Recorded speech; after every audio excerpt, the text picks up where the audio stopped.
Middle east में फिर भड़की जंग। हिजबुल्ला के निशाने पर आया इजराइल पर दागे 35 रॉकेट। नमस्कार, आप देख रहे हैं एबीपी लाइव वर्ल्ड और मैं हूं आपके साथ नैन्सी बाजपेयी।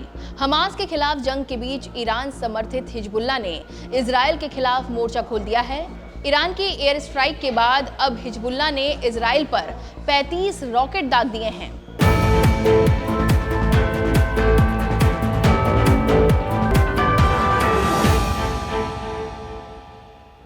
दरअसल सोमवार यानी कि 22 अप्रैल की रात को लेबनान से इजराइल की ओर लगभग 35 रॉकेट दागे गए। इस हमले की जिम्मेदारी हिजबुल्ला ने ली है। उसने ये भी दावा किया है कि इस दौरान इजराइल के आर्मी हेडक्वार्टर को भी निशाना बनाया गया। इजराइल ने भी इस हमले की पुष्टि की है। हालांकि इस हमले को इजराइल की एयर डिफेंस सिस्टम ने नाकाम कर दिया और किसी को कोई नुकसान नहीं पहुंचा है।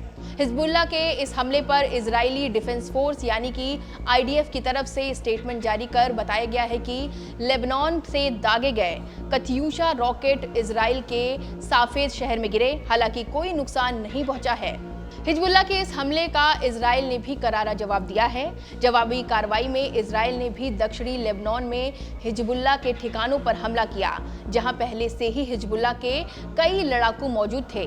उधर 35 रॉकेट दागने की जिम्मेदारी लेने वाले हिजबुल्ला ने कहा है कि ये हमला लेबनान के गांवों पर इजरायली हमलों के जवाब में था। हिजबुल्ला का कहना है कि दक्षिणी लेबनान के गांवों को निशाना बनाकर की गई छापेमारी के जवाब में उसने उत्तरी इजराइल में सेना मुख्यालय पर दर्जनों कत्यूशा रॉकेट दागे।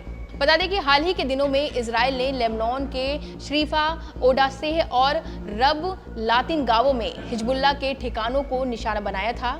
गौरतलब है कि हमास और इजराइल के बीच छिड़ी जंग में हिजबुल्ला हमास का साथ दे रहा है और वो लगातार इजराइल पर हमले भी कर रहा है। एक रिपोर्ट के मुताबिक इन हमलों के दौरान इजराइल की जवाबी कार्रवाई में अब तक हिजबुल्ला के करीब 376 लड़ाकों को मार गिराया गया है, जबकि इजराइल के भी 10 सैनिक और 8 आम नागरिक अपनी जान गंवा चुके हैं। हिजबुल्ला का इजराइल के साथ आखिरी बड़ा आपको बता दें कि हिजबुल्ला का इजराइल के साथ आखिरी बड़ा युद्ध 2006 में हुआ था। बता दें कि जब से इजराइल और हमास के बीच की जंग की शुरुआत हुई है, तभी से हिजबुल्ला लगातार इजराइल पर हमला करता आ रहा है। कई बार इजरायली सैनिकों और हिजबुल्ला के लड़ाकों के बीच झड़प भी हो चुकी है। ऐसे में अब हिजबुल्ला के रॉकेट हमले के बाद इजराइल और ईरान के बीच संघर्ष तेज होने की आशंका बढ़ गई है, क्योंकि हिजबुल्ला को ईरान ही चलाता है। दरअसल हिजबुल्ला एक ऐसा सैन्य संगठन है जो ईरान से पोषित है और वो फिलिस्तीन के समर्थन और इजराइल के खिलाफ लड़ाई लड़ रहा है। हालांकि अमेरिका समेत दुनिया भर के ज्यादातर देश इसे आतंकी संगठन मानते हैं। फिलहाल एबीपी लाइव वर्ल्ड की इस रिपोर्ट में बस इतना ही। तमाम छोटे बड़े अपडेट्स आप देखते रहें एबीपी लाइव पर।